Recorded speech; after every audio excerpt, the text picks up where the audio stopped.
Hi, everyone. My name is Steffi Lee, and I'm part of the communications team here at the Iowa Association of Business and Industry. Thank you for joining us this week for our weekly business report.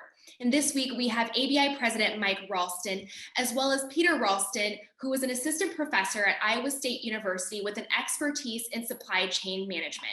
So thank you both for joining us. And Mike, what are you hearing from our member companies about the ongoing supply chain issues and what they're experiencing?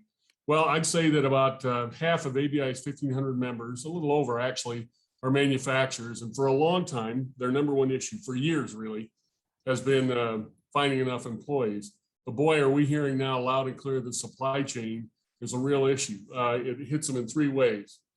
They can't find what they need, or they can find it, but it costs more, or they can find it and the quality is poor and it costs more. So lots of different challenges.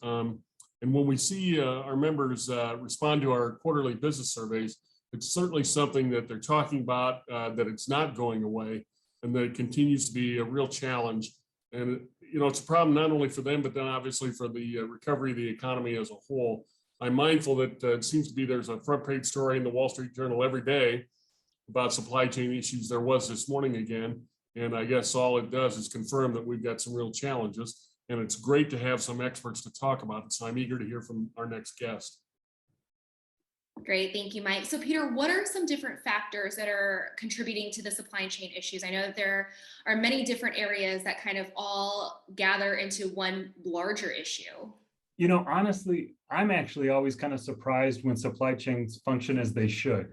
There's a lot of complexity and a lot of probably coordination that ABI members have with the supply side and the demand side flow of product, components, inputs, money, information. And so, honestly, there's a lot of challenges regardless.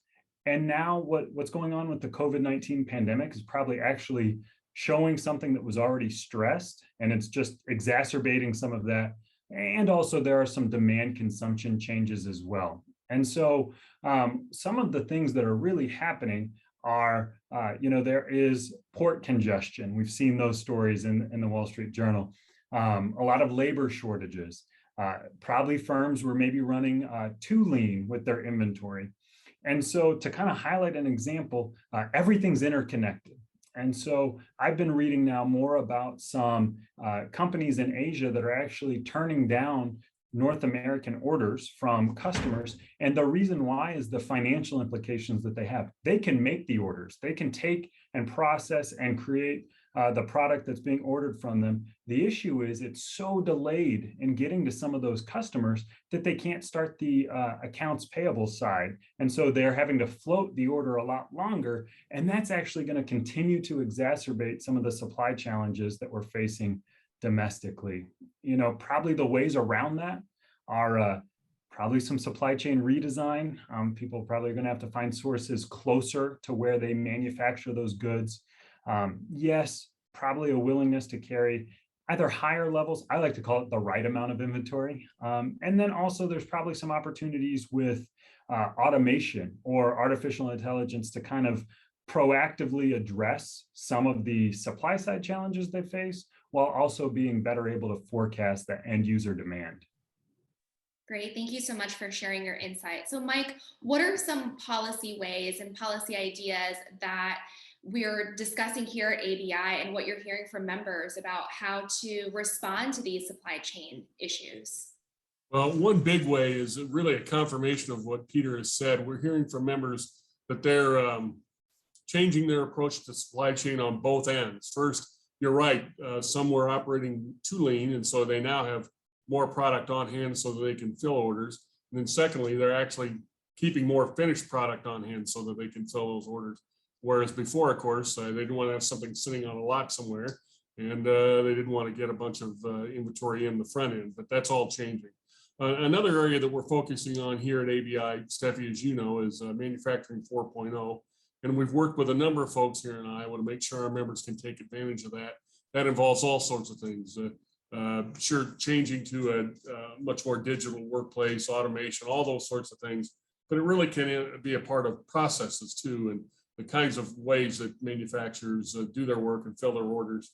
And obviously, as always, taking care of employees is kind of number one our manufacturers list anyway, as far as what they tell us. But we're hopeful that the supply chain issues will go away. I'm going to go ahead and ask a question, Stephanie.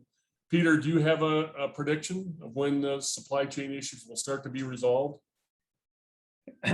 You know, I really don't think, this is not what you're going to want to hear, but probably not until 2023 at the earliest.